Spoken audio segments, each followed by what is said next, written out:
spectrum, think of it like a pie. This will help you. When you're talking about classic autism, that is part of the spectrum. It's sort of down here. That's TV movie of the week. Okay, so that's the kid sitting on the floor, spinning a plate, nonverbal, can't communicate verbally at all, not interested in other people at all. It's the movie. I think they made that movie, that kind of thing. When you get to that point, when you get to classic autism, each person with classic autism looks pretty similar to each other person because their symptoms, their characteristics cluster. As you move along the autism spectrum, so what you'll see in writing is ASD, autism spectrum disorder. As you move along the spectrum, Asperger's, here's somebody with Asperger's, and here's somebody with Asperger's, and here's somebody with Asperger's. So their cluster of characteristics vary. So as I'm describing these characteristics tonight, I'm going to talk about one thing and you're going to be like, oh my goodness, that's Harry, of course, that's Harry. And then you're going to go, but I thought Joey had Asperger's. She's not talking about Joey. Then I'll talk about something different. You're going to go, oh my God, that's Joey. Exactly, that's Joey, but that's not Harry. That's because the characteristics are present, but more or less so in each individual. Does that make some sense? Okay. So it's largely a social communication disorder. One of the things that's often the most confusing is when we speak to each other, little do we know that only a small percent of communication is the actual words we use.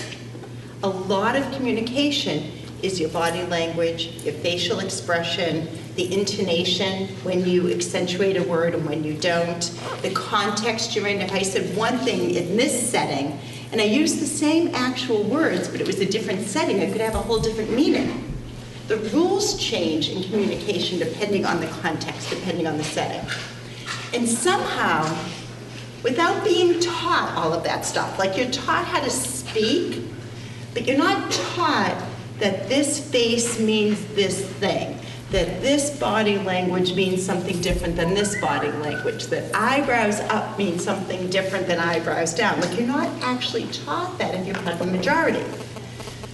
Through being with people and communicating with people as toddlers and preschoolers, you kind of understand that stuff. For most people on the spectrum, however, what they hear, what the communication is the words. And so if you say it quietly, it's the same thing as if you say it loudly. If you say it in the context of a meeting with both adults and peers, it's the same as if you say it with a group of peers. The words are what is processed as opposed to the rest of it, unless it's taught. This is so cool about Asperger's. If you figure out what someone with Asperger's doesn't know, that the majority does know, and you teach it, they learn it. Go figure, if you teach someone something that they don't know, they can learn it. The trick is figuring out what they don't know.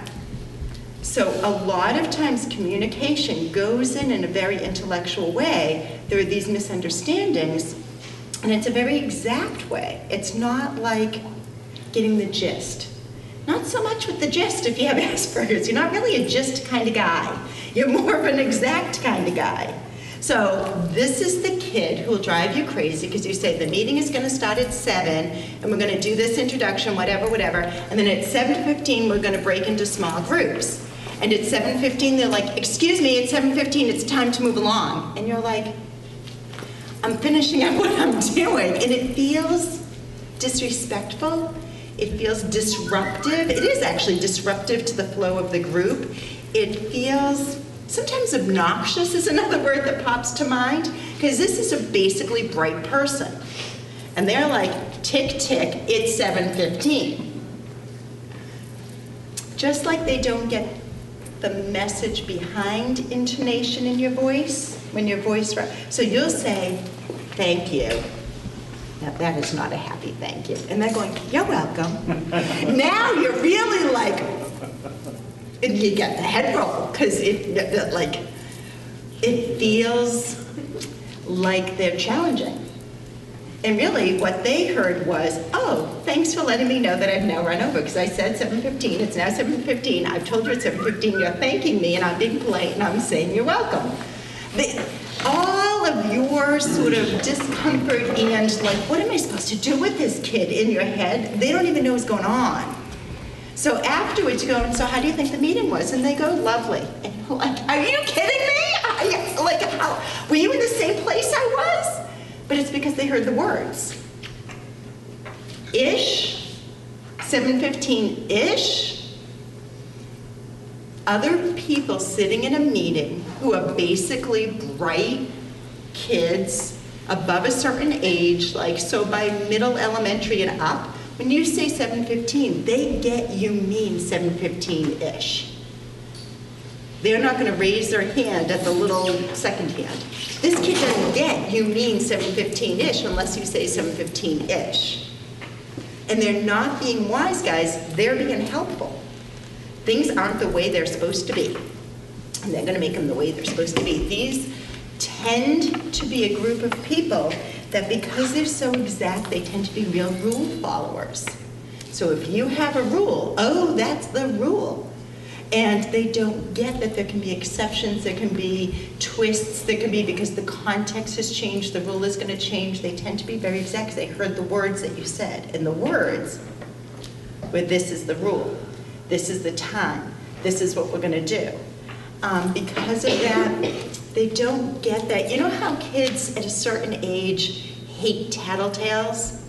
These guys don't often get that, like that being a tattletale is a bad thing. Unless they're being tattled on, in which case they're very clear to say, I am right, you are wrong.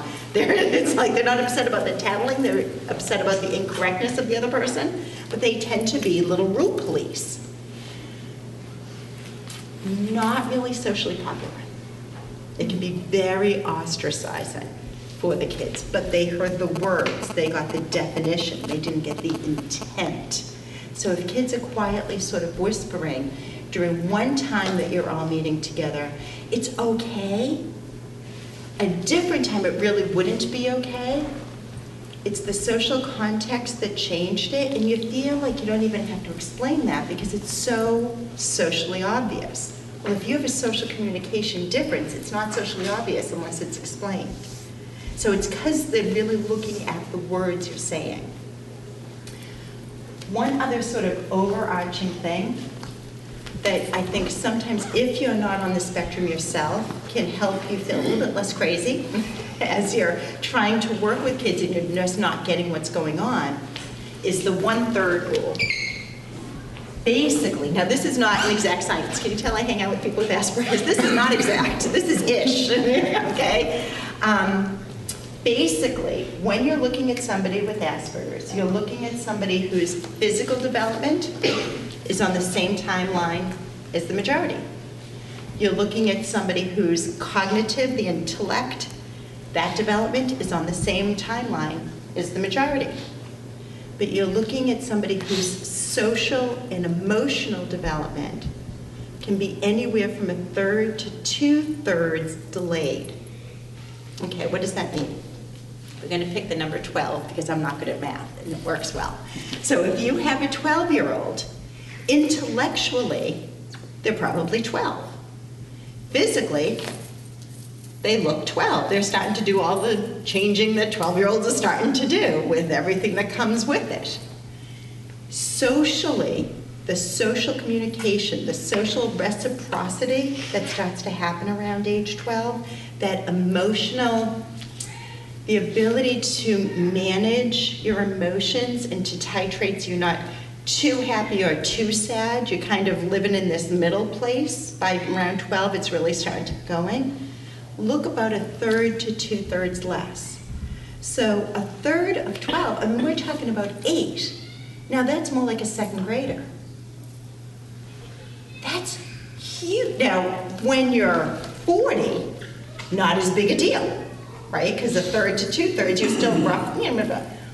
When you're 12, the gap between you and the majority is gigantic.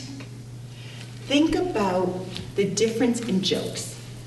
If you have an 8-year-old someplace in the vicinity of second grade, and if you have a 12-year-old someplace at the beginning of middle school, like, what kinds of jokes are now cool?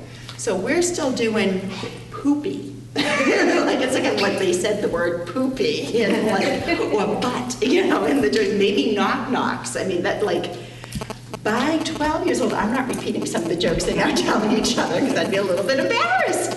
And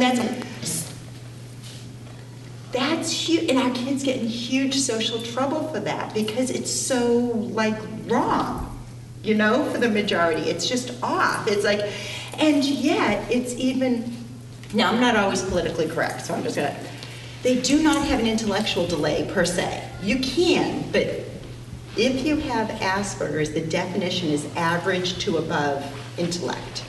Okay, so you can't be tremendously delayed. You can have some scatter, something that you're not as good at, but you can't be really delayed. So here's this basically bright kid. They tend to have excellent verbal skills, words, not the social meaning of words, words. Those are two different things. They tend to have great rote memories, memorizing facts, information. They're a little factoid machine on the things that they're interested in, so they look very bright. That's your first sort of impression, very bright. Knock, knock, who's there? Poopy. And they're 12. That's really bad socially, but it makes sense developmentally. The autism spectrum is a developmental delay. The hard thing about the autism spectrum in some ways is that it's not an across-the-board developmental delay. It's a developmental delay in the areas that are delayed. In the other areas, there's no delay. So our gut instinct for the majority tends to be, if they're that bright, they're putting it on. They're looking for attention.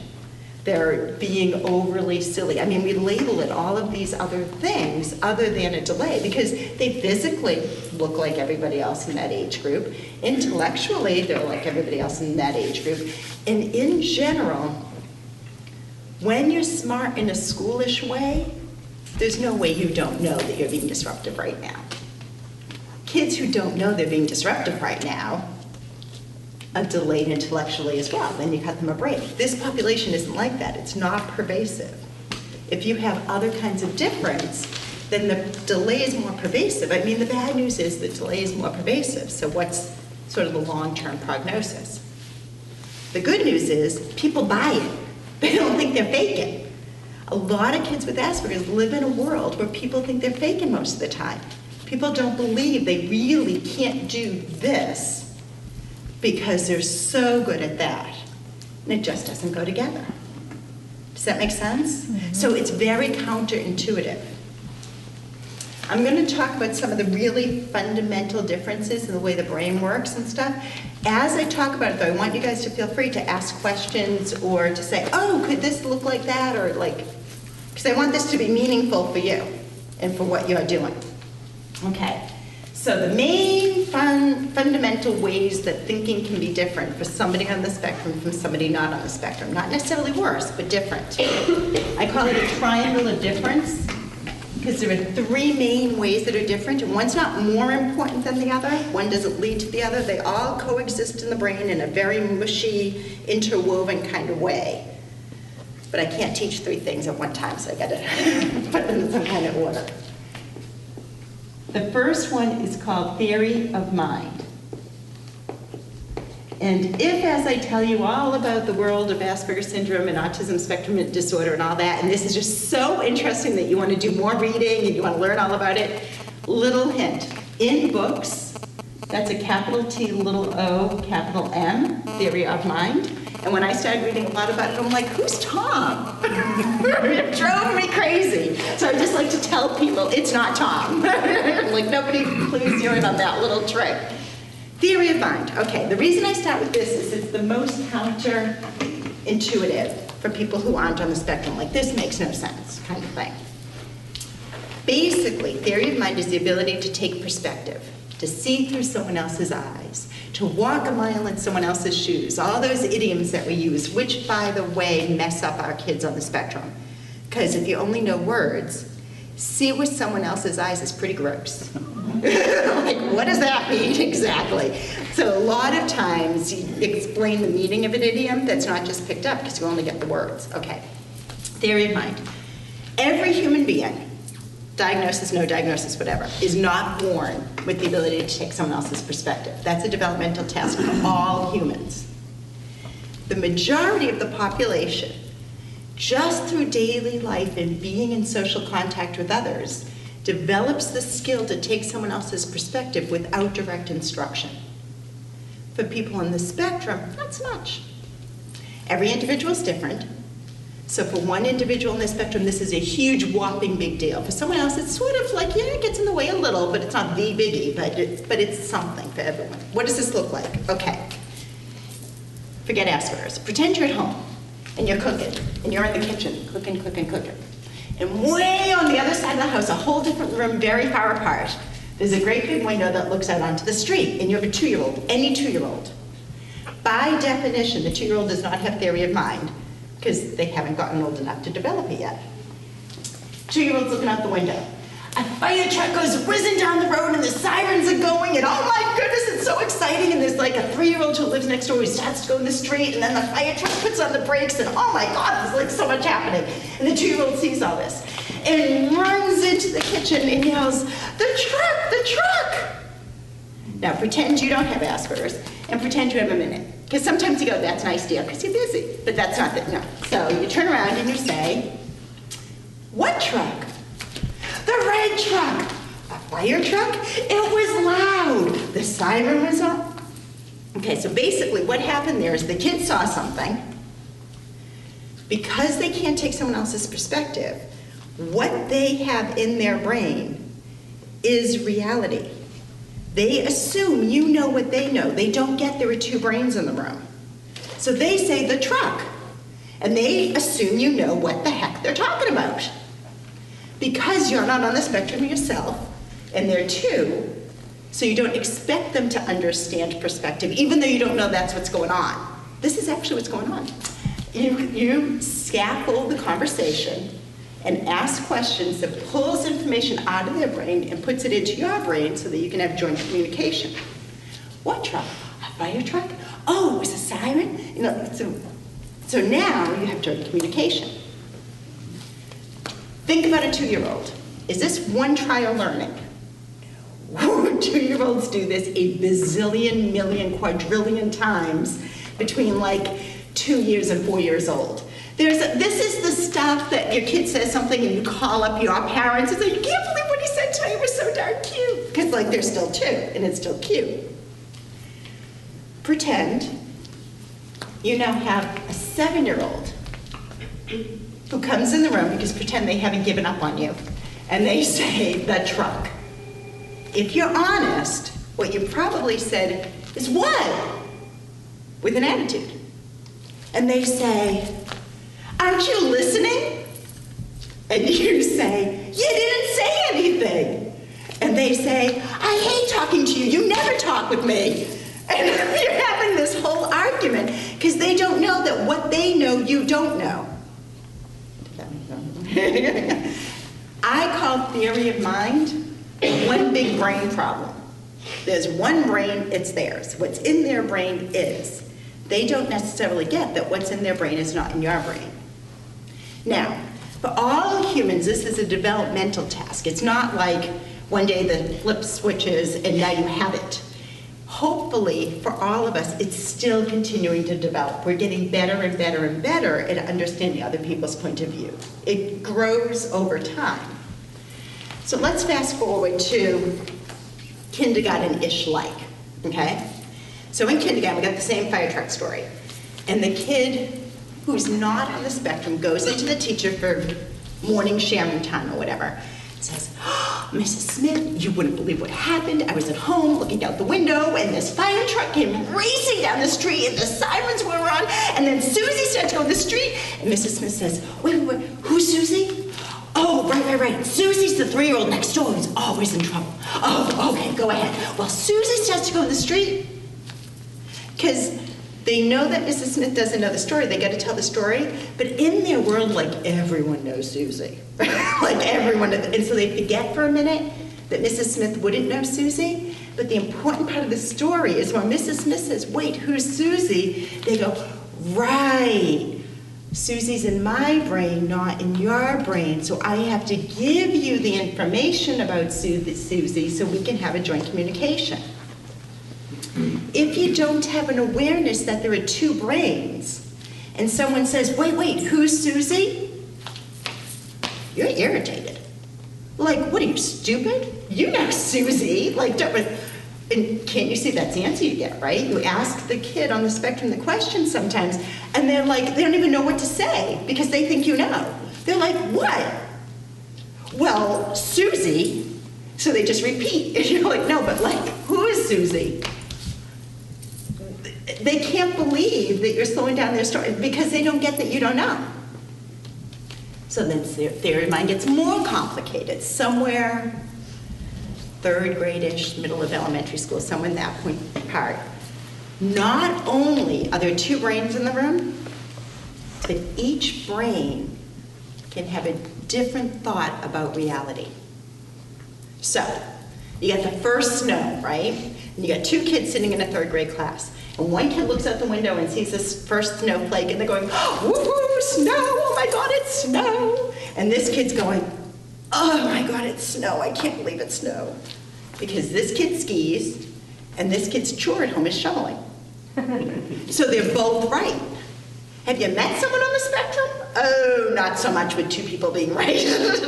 But it's not because the words that come to mind are things like obnoxious, or egocentric, but if you don't get that the other person has their own point of view, then it's just that they're misinformed, and you'd be happy to teach them. So what we see a lot of our kids doing, so pretend they're the skier, and they're sitting next to the snow shoveler who's all upset about the snow, and they're happy to say, oh, no, snow is wonderful, skiing is so fun, and the wind goes really, really fast in your face, and starts telling him about the error of his ways in an ever oh so helpful way.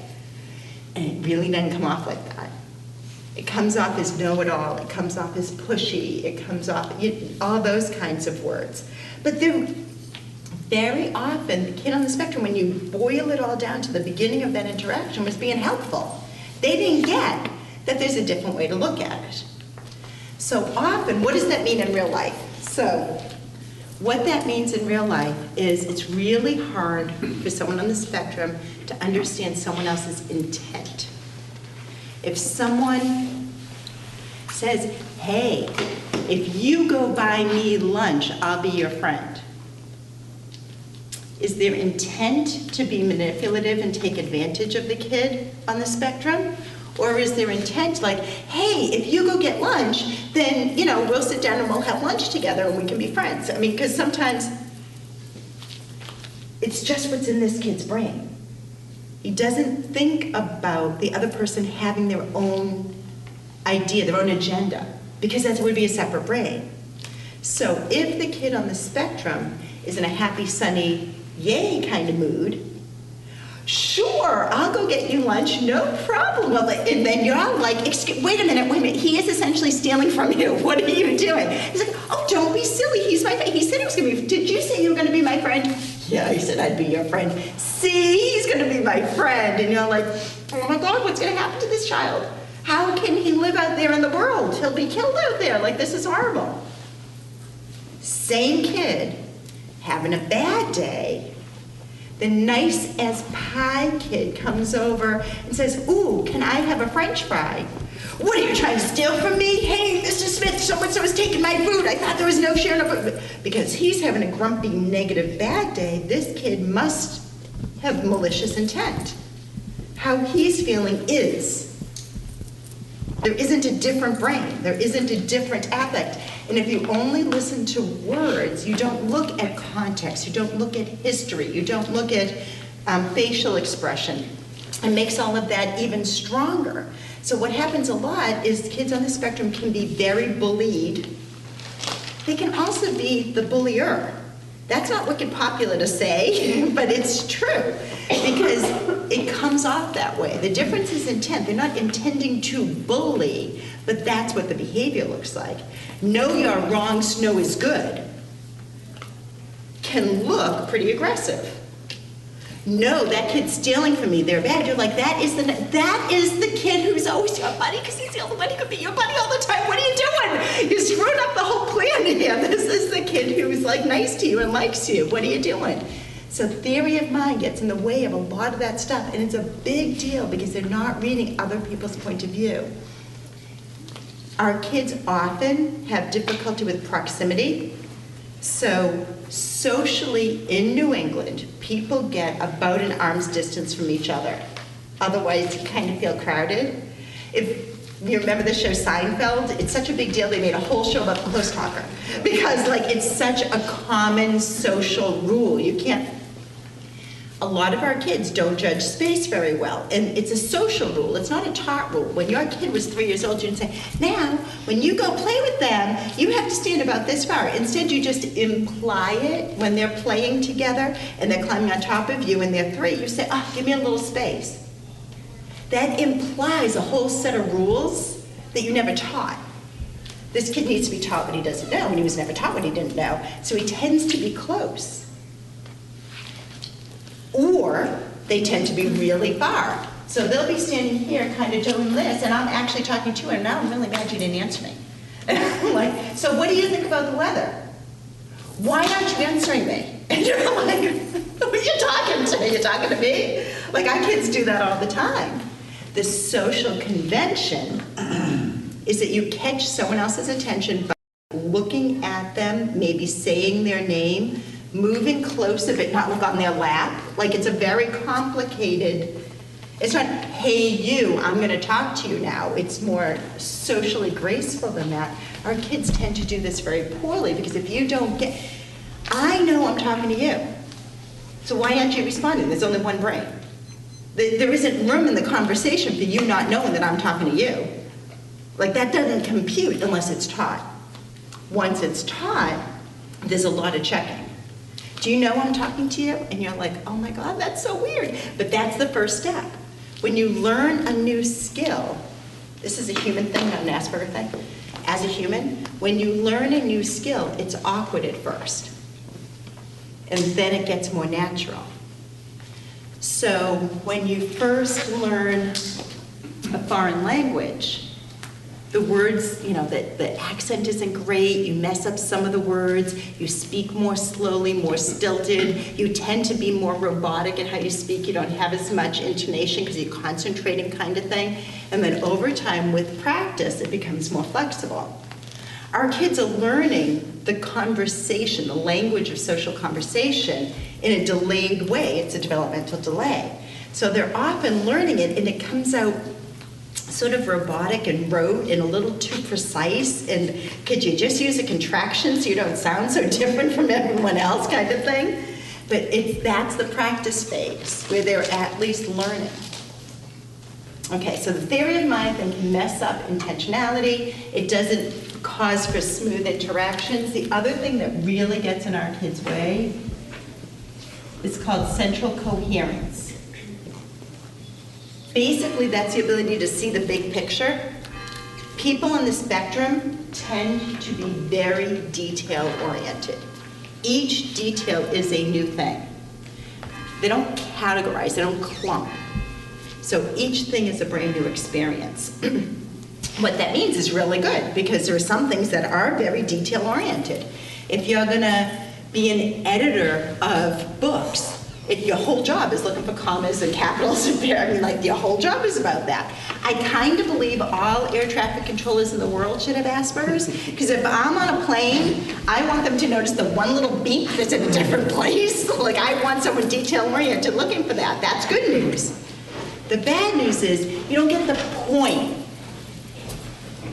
The point of our meeting tonight is first we're going to do this, then we're going to do this, then we're going to do this, then we're going to do this. The point wasn't 7:15, 7:23, 7:35. That wasn't the point. That was to just give you a sense. These aren't those big picture guys. These guys often miss that big thing and go in for the little thing. What does that mean?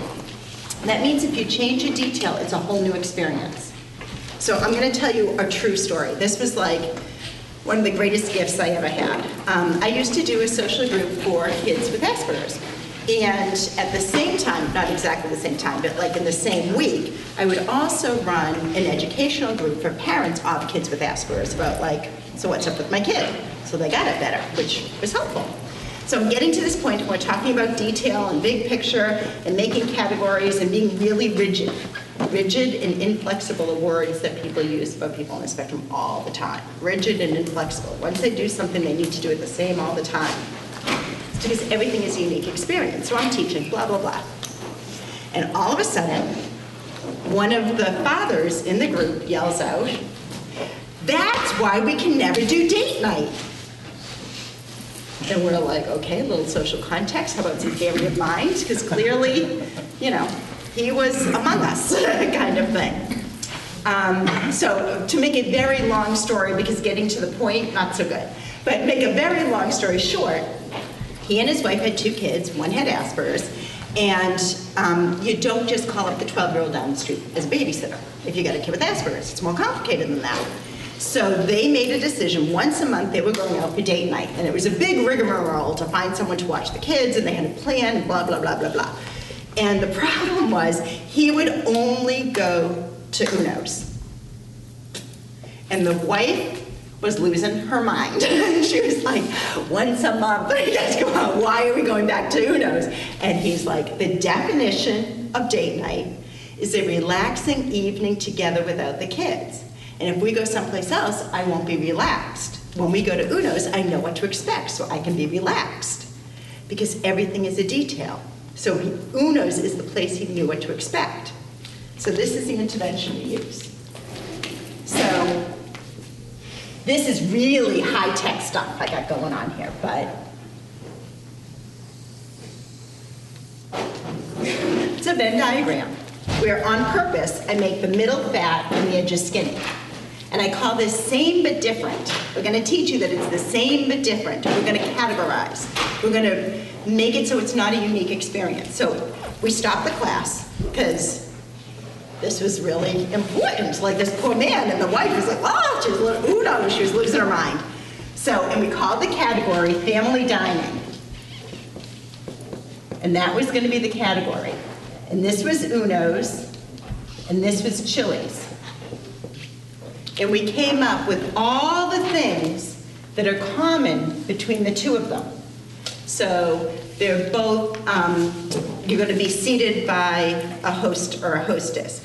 And you're going to be sitting at a table, and you're going to have individual sort of place sittings. And it is silverware, and it is a table. It's like not a hibachi kind of grilled place. It's not a sitting on the floor kind. It's like you get, and you're going to, the price point is roughly whatever it was, and like all of these things.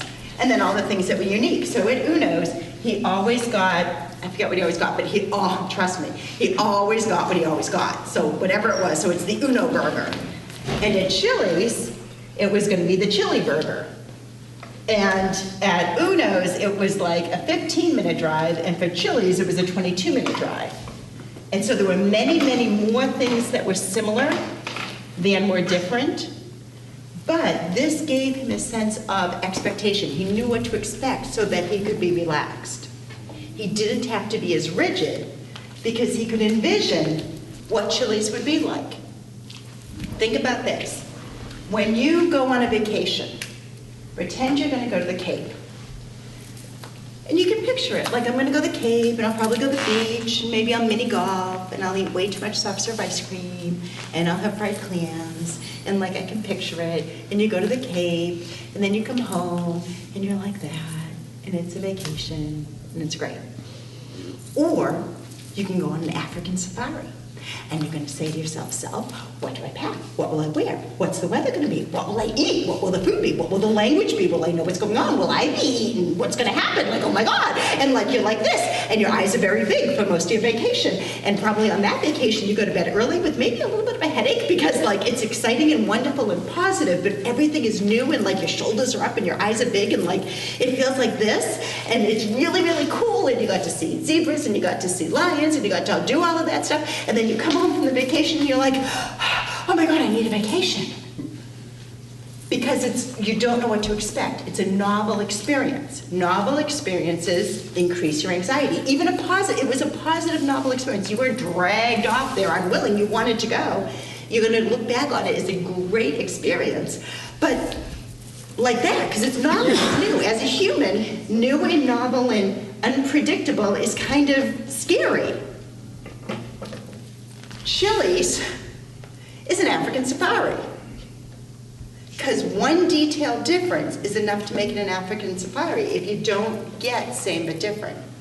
This is huge in daily life. So you've already gone through camping at Blue Hills. And you do that because that's the prep, because it's easy, and it's local, and it's a short trip, and it's not a big hike, and da-da-da. And then you're gonna camp someplace in the White Mountains. Okay, it's not Kilimanjaro, but it's like, you know, it's like, but you expect all of your scouts to take that experience from the Blue Hills and therefore make White Mountains, although new, not as frightening, not as novel, not as different. Because you already, yeah, but you did it. But we were at Blue Hills. Yeah, but you did it. But we had hamburgers, and now you're telling me we're gonna do hot dogs. Yeah, but a fire is like a fire. It's like a, yeah, but there's more white pine, and you said it pops and snaps, and we had oak wood. I mean, whatever, like, oh, good Lord, like, like the detail, it's not changing the whole, you did it. I didn't do it, I've never been to White Mountains. Something like this is a way to de-escalate some of that anxiety and show them they've already done a lot of this. A lot of the work from the time you're a little tiny baby scout until you're a much bigger scout, you do. It's sort of a cycle. A lot of the work you've done was at a very elementary stage, but then you revisit it in a more complicated way, and then you revisit it in a more complicated way, and the assumption is, for these basically bright people, they would draw on their past to make the present easier. These guys usually start at square one again. They don't see that it's the same. Once you tell them, they believe you. I mean, you have to show. My big thing, make a visual. Make something to show them. When you're teaching, when you're organizing, when you're doing anything for someone on the spectrum, make a visual. This is not exactly art. It's not. My favorite way of doing this, if you have a kid who's so rigid, doesn't like to change, is always anxious, but we haven't done that. Where are we going? That kind of kid, like, take, you know the manila folders you use just in filing cabinets? Cut it in half so you have two pieces and draw a good circle. And you do about the same thing. And that can be really frustrating. It can be really frustrating when you ask a question they can't answer. Well, they're searching, and like, you know, on the computer you have a little time thing, and it's like the sand is going through. That's just going on. Like the sand is going through. The sand is going. They start. You give up. Like I couldn't sustain that. It's really disorganized, but it's in there. That also means for many people who are internally disorganized, they respond in one or the other extreme way. So if you're internally disorganized, you can respond by being Pigpen from Charlie Brown. You got stuff. You're externally disorganized. You get stuff. There are kids with Aspergers. You'll turn out their pockets and you're like, you are kidding me. What is that? Like, how did that even? They got stuff. These are the kids that in the school, the teacher looks inside and just thinks, oh, we just need a new desk. We need to start over. There's no way to get through all of this. This is like a train wreck. They got, because everything in here is like sort of all over the place. They get everything out there. How do you put things away? So my son, who I mentioned, has Asperger's. When I was teaching him how to do laundry, you sort coloreds and whites and darks, right? He had like 30 piles, because that red was different than this red, and that blue was different than this blue, and like, it was a huge lesson, it turns out, teaching him how to categorize, because everything is so distinctly different. There was no clumping. There was no same but different. There was no, everything was so disorganized that laundry ended up being, who knew? I thought it was going to be a 5-minute lesson, not so much. Really smart boy. Took a really long time to help him figure out how to make these categories. So you can have everything just all over the place. The other way people react to being internally disorganized is to become excruciatingly externally organized. So if you're old enough, think Felix Unger from The Odd Couple. Like, I don't like to use Monk because he had obsessive compulsive disorder, which is different, but that's the newer TV show. But if you think Felix Unger, like his like, if everything's in the right place, then I know where it all is. But if you move it, it's like out of my universe. I can't find anything. So these guys often freak out. If that pen was supposed to be here, and I put it over here, and you say, go get the pen, and they look there, it's not there. Honey. Yeah, but it goes there, and it wasn't where it was supposed to be. Like, things are where they're supposed to be. So that often gets them in a lot of trouble.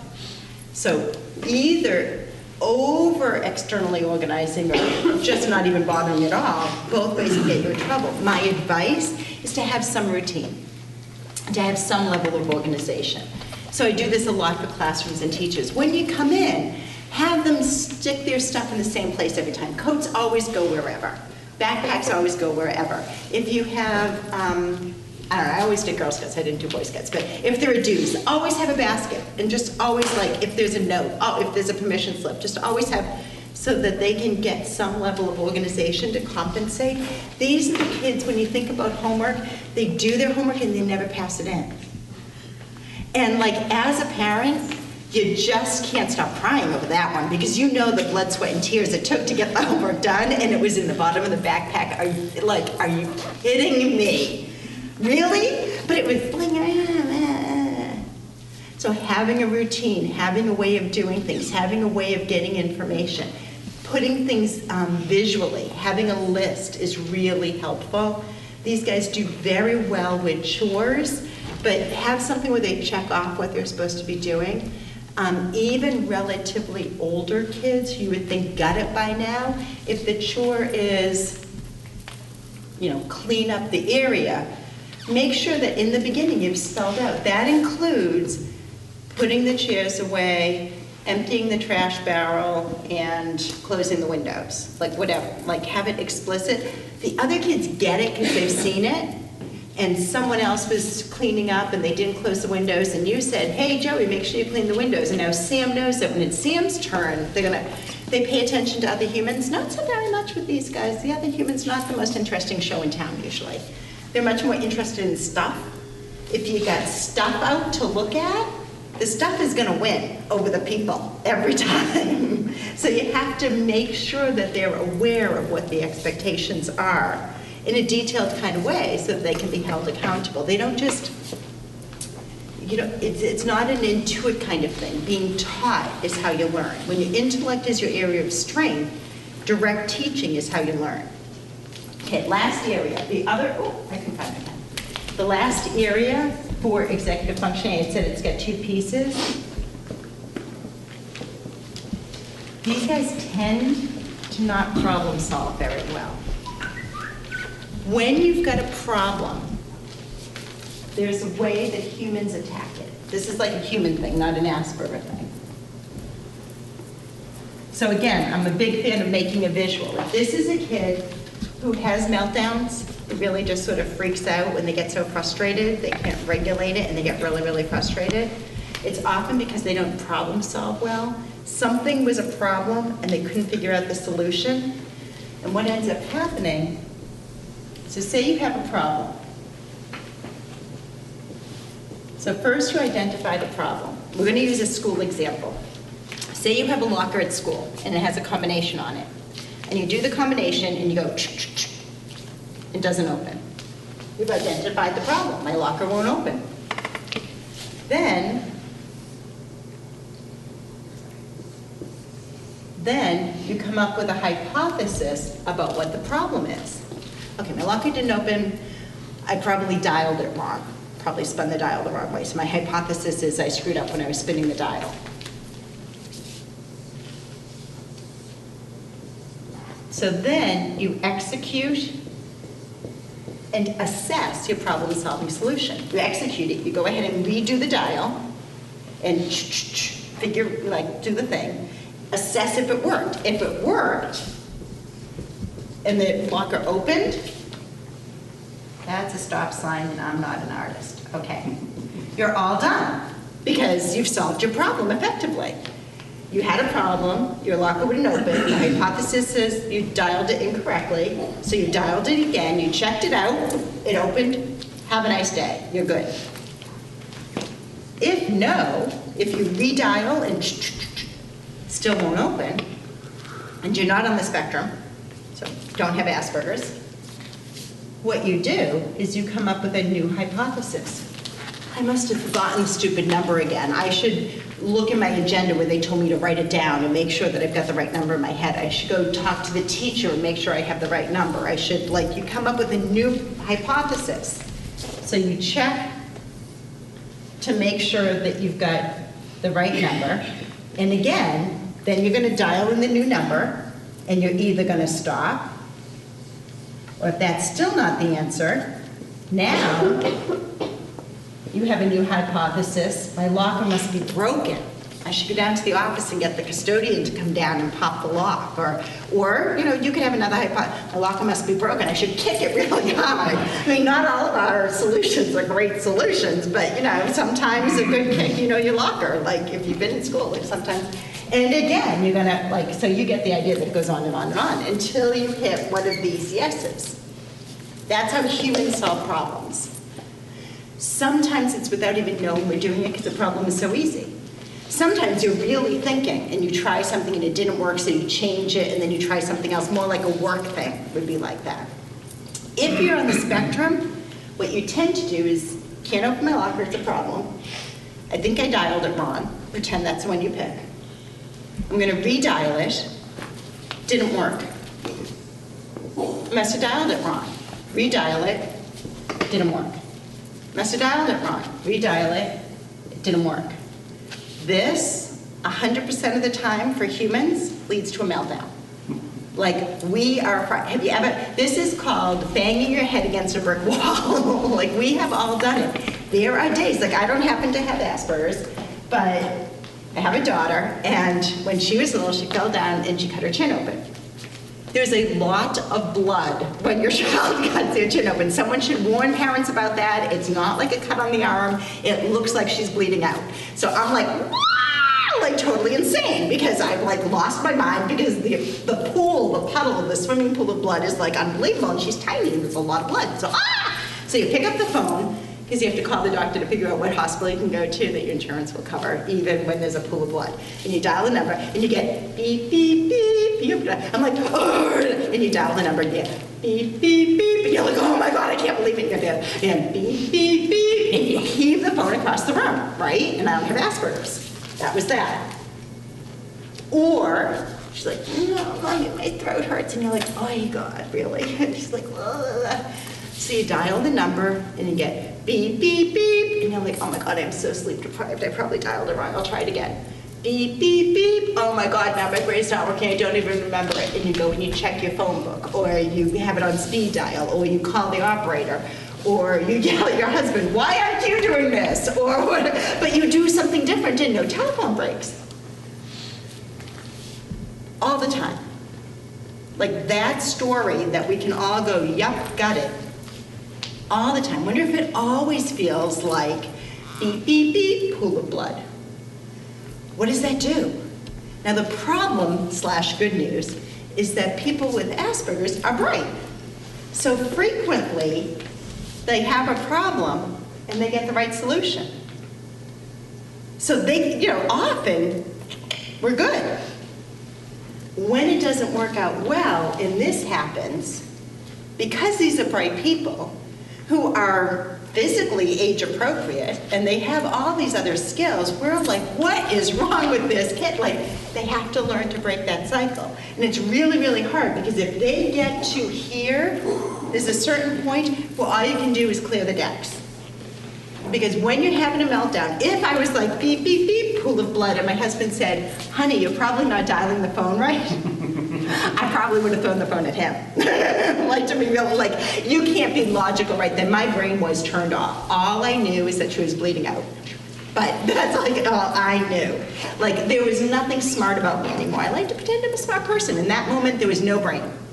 It was gone. When kids with Asperger's get to the point of their meltdown, there's no brain. Stop talking. Stop, stop, stop, stop, stop. That's my biggest advice to the grown-ups. If the kid is losing it, stop talking. Give them one simple direction. Why don't you come into the hall? Let's go to the hall. The hall? Like, so, what's wrong? Are you upset? How are you doing? Think about the phone with the pool of blood. This will help you. Like, you know, like that. Get that feeling inside your own body and your own brain, and think about if someone tried to be all logical with you. How would that work? Like, so, like, that will help you shut up. I can't tell you enough. The biggest thing that people who aren't on the spectrum do wrong when someone on the spectrum is losing it is they talk too much. Because when these guys are in good shape, they tend to be very verbally able.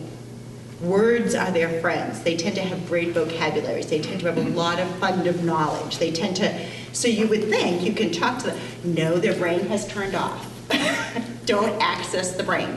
When it's all over, how do you feel after you really lose it? Now, hopefully, I mean, now I feel like I used to. I don't lose it very much. Like, I feel like I need to, but we all do once in a while. And how do you feel afterwards? You're exhausted. But the bad news is you actually feel less stress. It does get it out. Like, you are like, so it actually works as far as decreasing the stress. We need to give these guys a different choice. So my goal is, if you have a kid who tends to have really rough episodes, who tends to get to the point of being close to exploding, talk with the parents, talk with the school, talk with whoever you've got permission to talk to, and find out what's the first sign, like what comes first? Because we all have something that comes first. When they start to stand up and pace, within the next 5 minutes, the bottom is coming. When their voice gets louder, when they talk to themselves out loud, when they tap their foot, everybody has a different tell, like a different thing that says the end is near. That's the time to intervene. If you wait for the explosion, all you can do is wait it out, because the brain has disconnected. And that's when people try to help, and it's not going to work. And often that talking that we do when someone's upset, and again, think about yourself, the day that you really lost it. When people talk to you, it sounds like peanuts. Wah, wah, wah, wah, wah. You can't even hear what the other person is saying. It's like fingernails on a chalkboard. It grates on your nerves. Like, be quiet, stop talking at me.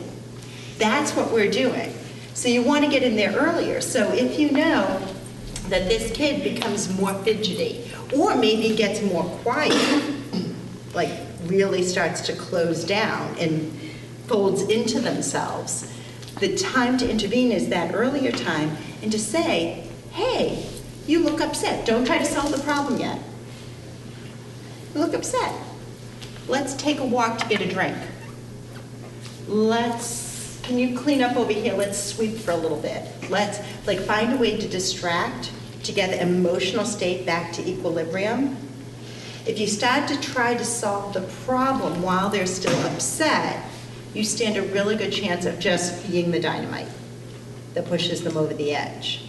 So the helpful hint is, if you see a rumble, they call it the rumbling stage that comes before the meltdown. If you see a rumble, that's when you wanted to intervene with some kind of a distraction, something to break their thought pattern, something to get them emotionally back to equilibrium. And then you can say, oh, you look really good, really calm right now. Hey, bud, when you were doing this, was something bugging you?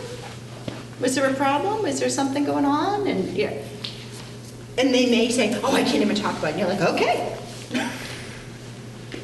Or you can start to problem solve it. And you can say, well, it looks like you tried to blah, blah. Maybe we can try something different. Yeah, but that's not what you're supposed to do. Well, I think there are a couple of things we could do here. You're one track. But if you wait too long, the jig is up. The last thing I'm going to say about meltdown, for kids on the spectrum, meltdown can look like what I described. It's what people think of. They might be yellers. They might run out of a room. They might throw things. They might, like a tantrum is what it looks like, kind of thing. However, kids on the spectrum, a meltdown can also look like this. And they go in. The same thing is happening. They can't deal anymore. And that's when you believe really in your heart that Asperger's is part of the autism spectrum, because now we're almost looking TV movie of the week. They don't hear. If you talk to parents of kids who are later on diagnosed with Asperger's, the percent, and I don't have a real number, but the percent who say that when their kids were little they had their hearing tested is ridiculous. Because it's not like every parent goes, oh, my 2-year-old, they just ignore me when I call them. This is different. Like when someone on the spectrum goes in, it's different than ignoring. And if you have a kid that you're working with who goes in, you know what I mean. If you haven't experienced it, it's hard to see, but when you see it, you'll know it. It's not the same thing as ignoring. That's the same problem. Shut up. Like, stop talking at them. They cannot process. Give them maybe, if you know them, they might have something to read or something to color or music to put on or something that draws them back into the world. But at that point, a conversation of what's bothering you, what's wrong, it's not going to get inside. They have to re-regulate. They have to get back to sort of a baseline before they can attach their brain again. And that's not an Asperger thing. That's a human being thing. When you're totally fried, you're stupid. It's like a rule. And once you're calm, you can get smart again. It's like a rule for all humans. And it really helps to teach the kids, all of the kids you work with, but particularly these kids who might have some emotional regulation difficulty, that rule. It's a human being rule. As a human, there's, oh God, I'm like, okay, so I'm not young, but Happy Days, anybody? So Richie went out drinking. And his dad caught him. And like, so he goes into the bedroom and he looks at him and he's like, you are grounded for life. And he goes. And it wasn't until the next day that he realized that's really not going to work like it. But he was so mad, his brain broke. He couldn't think. He couldn't give, like all the way growing up, my parents were like, that's it, you're grounded for life. And be like, laughing. But like, when you're that upset, you can't think. It's really helpful for people who get that upset frequently to know that's a normal thing. They're not weird, they're not broken, they're not defective, they're not disordered, like whatever, all those negative words. They're humans. And as a human, when you're that much of an emotional mess, your brain isn't working well. So when you have a problem that makes you a mess, first fix being a mess, then you can try to fix the problem. If you try to fix the problem when you're a mess, it won't work because you're stupid. Like, it's really kind of helpful to think about it that way. And that's true for everybody. So those are the big points about the kids that you have around you that are on the spectrum compared to the majority. Really, the overlap is huge. In many, many ways, it's a matter of intensity rather than a whole new difference. Any kid can go through this and get frustrated. It's the intensity and the frequency that's different. Any kid can momentarily forget about someone else's point of view. Sit down at a dinner party. There's a reason grown-ups don't talk about politics and religion with acquaintances. Because you know what? There are certain issues where I do know I'm right and only my point of view is right and you are all wrong. There are certain issues. The difference is this little voice in my head going, oh my God, Lynn, shut up. What are you doing? You are being so obnoxious. They have their own point of view. And I'm like, yeah, but they're wrong. like the person with Asperger's, not so much with the little voice, but it's that feeling. Like you just can't, there isn't another way to think of it. Like that's the feeling. We all get it. Some. With a little bit of understanding that it's happening to us. If you're on the spectrum, it happens all the time and you don't even know that it's happening. You don't even know that it's an it. It's life. But that feeling of like, why is that other person being so obtuse? That's the feeling the kid is having. If you look at the situation and you can picture what the kid is feeling, you're going to know what to do. That's going to be your biggest help. So if you can picture, oh my God, it's like talking about whatever your hot topic political point of view is. That's what it feels like, and they're talking about snow. Or, you know, it's like going to Chili's and going to Uno's. I've changed this one thing about what we're doing, and they're all aflutter, like, oh my God, I don't know what to do. The sky is falling, because they don't see how similar it is. Or the problem, and they're just trying the same solution over and over and over again, and they're losing their mind. I need to get them back down to baseline so that they can think. They can probably even problem solve a lot of it on their own if they could just think. So, does that help? So that's the end of my sort of didactic monologue. If you guys have any questions, thoughts, comments, situations, I'm happy to do that. There's a lot of information. Yeah? Wasn't Asperger's taken off the DSM? Oh, you want to see me have a meltdown? Yes. Basically, and I'm not going to get into all the details, but basically, the DSM, your IEP won't get in the right checkoff box to get special needs help in school, and you don't meet criteria for services at certain agencies and stuff like that. That's why it matters. Otherwise, who cares? But it matters because if you're not reimbursable, that's really bad. And if you're not, things like that. The book, though, primarily is used for researchers. And what they found is it was so hard to tell someone with Asperger's from someone with, it's called pervasive developmental disability, also on the spectrum. So we're back to that original pie thing. The difference between this group and this group and this group, all of this was so blurry that it was screwing up their research. Their clinical trials weren't clean, being able to tell, did you really only have people with Asperger's? Did you have some people with pervasive developmental disability? Did you have some people on the edge just quirky, but not diagnosable? Because that's the rest of us over here, kind of thing. So by calling it autism spectrum disorder, it now includes the whole pie, is now called autism spectrum disorder. Asperger's doesn't have a code, doesn't have a number in of itself, but there are severity codes. Doesn't that sound horrible? You're going to be more severe or less severe? I mean, what a horrible thing to do to a human, but not that I have my own personal views. Other people would disagree with this. You're getting a very biased opinion. So as of Monday, yesterday, when the book came out, Asperger's syndrome per se does not have a code, but it is mentioned, and it still exists in the real world, and it can still be an identity, but yeah. So my whole talk is going to change. I'm going to have to start saying autism spectrum disorder, and then we'll see how it all works. But there's a lot of debate about the whole thing. But the reality of the things I'm talking about is the same. And to be honest, a lot of the things I'm talking about, so we're back to the pie, so this population that's sort of quirky and has no diagnosis is going to find this stuff just as helpful as someone who's just on this side of the pie and has a diagnosis. And someone who has a hard time with organization might find a piece of it helpful. Or one of the things that happens is when I talk to school groups, as I'm talking, teachers go, well, wait a minute, this stuff would help a ton of people. And I'm like, yeah, because people with Asperger's, first and foremost, are humans.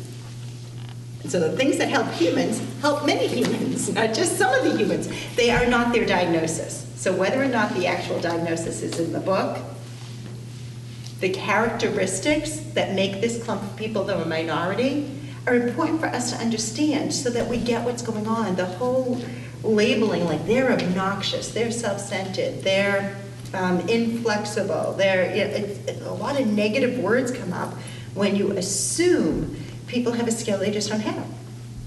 If you're taught the skill, you get to have the skill. How cool is that? But to assume people have a skill and don't teach it and then say bad things about them because they don't have the skill is a problem.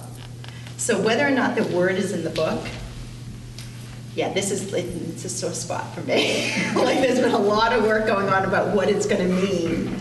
The place that I'm representing, that I work with, is called the Aspergers Association of New England. You think we're not sweating? What are we doing? What's our name? Do we exist anymore? What are we going to be? So, but the reality is that we work with people who have certain characteristics, whether or not they have that label. So our new slogan is, we work with the person, not the label.